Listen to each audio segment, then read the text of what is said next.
ընտրական շրջան եք մտնում։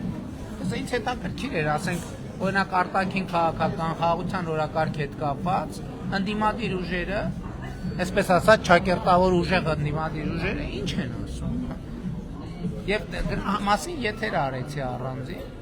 Այդ մարդիկ խոսում են վերաբանակցելու մասին։ Այո։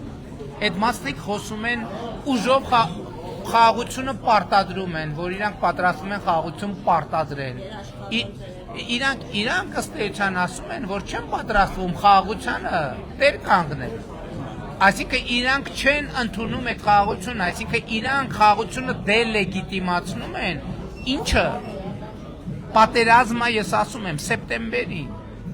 Դա չի լինելու, որ բանակցենք, նայենք, չի լինելու, որովհետև այսօր աշխարհակաղակական իրավիճակը դա թույլ չի տալի։ Դուք պատկերացնում եք, ամբողջ աշխարհը կանգնել է խաղաղությունը ողջունում, ամբողջ աշխարհը։ Մեկ էլ հանկարծ Հայաստանը, որևէ ձև ասի, մի րոպե, մենք վերաբանակցելու բան ունենք։ Դա ոչ միայն պատերազմա, դա կատաստրոֆա է, բարև ձեզ։